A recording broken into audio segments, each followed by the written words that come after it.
Welcome back. I'm Dr. Cheek and I'm a licensed clinical psychologist. And today I'm going to talk about learning to listen to your body and what your body is telling you about your external environment. And I want to start with explaining why this is important. The reason this is important is because we sometimes struggle to not only identify what we're feeling emotionally, but we sometimes struggle to label how we're feeling emotionally. Now, we have the basics down. We can let people know when we're mad, sad, angry, happy, sometimes joyful, but those are the basic ones. The ones that we struggle to sometimes label and identify is maybe when we're feeling disgusted or disappointed or shy or embarrassed or confused or some iteration of those emotions that we just really can't find the words to express in those moments. So we struggle to verbalize how we're feeling emotionally. Now, outside of that, another reason it is important is because I talked about it in several videos ago. In order for us to gain some level of emotional intelligence and emotional maturity, we had to learn how to become aware of what we're feeling emotionally. And when we struggle to verbalize it, it's helpful for us to rely on our bodily sensations, because our body, for evolutionary purposes, for biological purposes, have a physiological response that's typically attached to our emotions. Now, because our body is going through these physiological symptoms most of the time, we sometimes learn to ignore those signals and those signs that our body is giving us that let us know that something is happening for us emotionally in our environment. So how can this help? In the grand scheme of life, us being able to be aware of those bodily sensations or those physiological symptoms that happen when there is an emotional response that's happening for us, when we bring that awareness into the forefront, we're able to then start to implement strategies for managing those emotions a lot sooner than we maybe have done in the past. So when I'm talking about physiological or bodily sensations, what I'm talking about is things such as elevated heart rate, chest tightening, or feeling like something is sitting on your chest, having dry mouth, or what some people sometimes call cotton mouth, having ringing in your ears, having this heat sensation in your ears, having your internal body temperature go up, having like this heat sensation that starts at the base of your neck and feels like it's taking over your head. You may feel like your stomach is in knots. You may feel like there are digestive concerns that are happening for you, whether it's feeling nauseous or wanting to go to the restroom or not being able to go to the restroom. You may start to sweat profusely. You may start to sweat more than you would normally. You may feel tingling in your fingers and your toes. These are just some of the physiological or bodily sensations that we feel when there is an emotional response. And there are emotional responses that are not just to negative things that are happening around us, but they're also to positive things that are happening around us. We sometimes have these same physiological responses when we have positive things happening, like socially engaging with others or being socially connected to others, having those happy moments or those enjoyable things happening, like spending time with family or going to the fair. Those all have physiological responses as well. But being able to tune into and turn into those physiological responses and understanding them is helpful. Now, an example of what this may look like in real life is, let's say you're in a dentist's office, and while you're sitting in the waiting room, you've already checked in, but while sitting in the waiting room, you start to feel like your heart rate elevating. Then you start to feel like you're sweating profusely and you can't stop it, and you're starting to get this sense of confusion. And in the moment, you're not really recognizing what's happening for you. But what your body is saying to you in that moment is your anxiety is elevating. And why is your anxiety elevating? There could be a multitude of reasons why your anxiety is elevating. It could be that you have a fear of the dentist. It could be that you are fearing the procedure that you're there for. It could be you fear that you may not have the funds to cover this procedure that you need to get done. It could be any number of things. However, in that moment, your body is sending you signals and signs that say, we are in a different emotional state, in an emotional state that we need to pay attention to.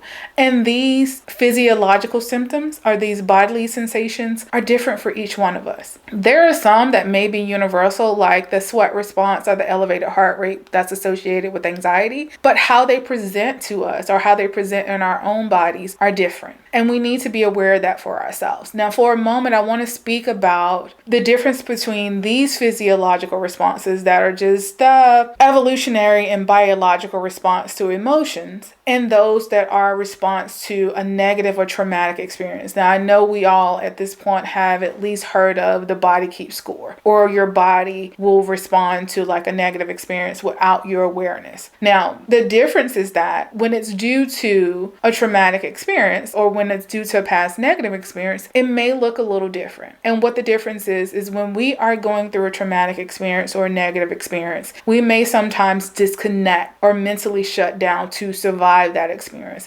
However, when we mentally disconnect or shut down, our body is still keeping a record of what's happening around us. So all of our senses are still taking in all of the things that are happening around us. So it's taking in what we hear, what we see, what we smell, what we feel to the touch, and what we maybe taste. So what happens is when we're no longer in the presence of that threat, those things that were happening for us as far as our senses is concerned have left an imprint on us that is a reminder of that negative experience. So when you're dealing with these seemingly neutral cues that's happening in your environment, your body will respond, and sometimes it will respond in a way that is similar to you being in that traumatic or negative situation. So you may start to become hyper aroused by what's happening around you. So what this may look like is you may hear a sound that's similar to something that either was said or heard during that traumatic or negative experience. And when that happens, your brain does what it normally do. It makes those connections, and your body or your nervous system starts to activate in a way that says you may be in danger. And the reasoning is because your body is pulling not only the cues from your external environment, but it's pulling from your own internal lived experiences and your memories. And this may happen outside of your awareness. So when you've had a past negative experience or when you've gone through something traumatic, it may be a little bit more difficult for you to start to identify if these physiological sensations that I'm having are just the average response to the emotions of something happening in the environment, or due to a past negative experience that my body is recalling that is outside of my awareness, but it's causing those same emotional responses and physiological signals and signs that my body gave me during that experience. So that is the difference. And that in and of itself is difficult because we may not always be aware of what those connections are for us as it relates to past negative experiences and how we're responding to them today. So you're probably saying to yourself at this point, how do I manage that? What does that look like to manage it? What it looks like to manage it when we're dealing with the average evolutionary biological responses to emotions, the physiology of emotions. So let's say you aren't able to label what you're feeling emotionally, but you start to feel those signs and those signals and those warning signs. Start to become more aware of what's happening for you first. Are you starting to feel the elevated heart rate? Is it dry mouth? Is it the heat sensation? Is it your ears getting hotter? Is it ringing in your ears? What is that first sign? And when you have that first sign, what can I do to start to de-escalate? Now that may look like a grounding strategy. That may look like getting yourself out of that space. That may look like you checking into yourself and saying, what happened? What's happening? What's changed? Why am I having this physical response in this environment right now? And what am I truly feeling? What emotion is this evoking? And sometimes it is helpful to go to therapy because we're not always able to draw those connections because we live that experience and we have an emotional connection to that experience that doesn't allow us to be objective, doesn't allow us to take a step back and try to understand it from a different perspective because we're very emotionally tied to it. And sometimes when we're emotionally tied to something, we can't take the emotions out of it and understand it from a different perspective. And that's when therapy comes in handy. So sometimes it may take going to therapy and finding those strategies that work for you. It may take going to therapy to help learn how to label those emotions and label those emotional experiences and tie them to that physiological or bodily sensation. And it definitely will take therapy in most cases to draw that connection between what may be a neutral or seemingly harmless cue that's happening in the environment that's causing you to be hyper aroused in those moments that you're not able to connect it to your past traumatic or negative experience. It may take therapy to show you those connections emotions, because again, those emotions in those moments are very strong. The memories in that moment and those moments are very strong,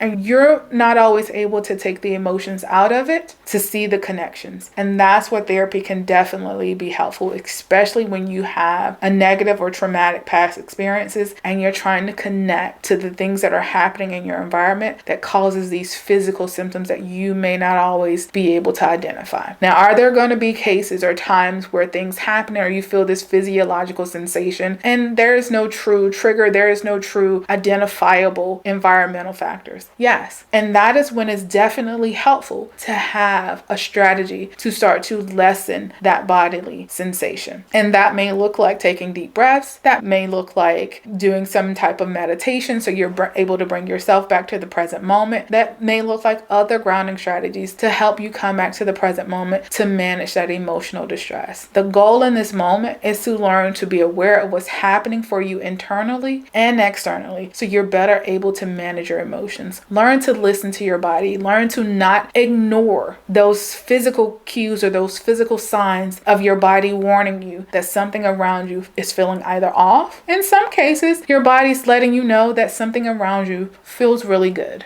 Be aware of it and start to ask yourself questions. What am I feeling right now? Why did these bodily sensations start to occur? What shifted in my external environment? What changed in my external environment? And start to see if you're able to bring awareness to what's that first sign. And when that first sign happens, what can I do to start to de-escalate it? So what I hope you take from today's video is this. Our body have a physiological or physical bodily sensation that is attached to our emotions. And that is helpful for us to be able to identify when we're having an emotional response or an emotional reaction to something happening around us, because it gives us something to rely on when we don't have the ability to either label or verbalize what we're feeling emotionally. Check into those. Don't ignore those signs because it feels like that's something that naturally happens in your body. It does naturally happen in your body, but it's telling you something. So start to figure out what it's trying to tell you. And when you need to get help, seek help to draw those connections. Seek help to learn how to implement strategies to help manage that emotional response, and to maybe start to learn how to label that emotional response as well.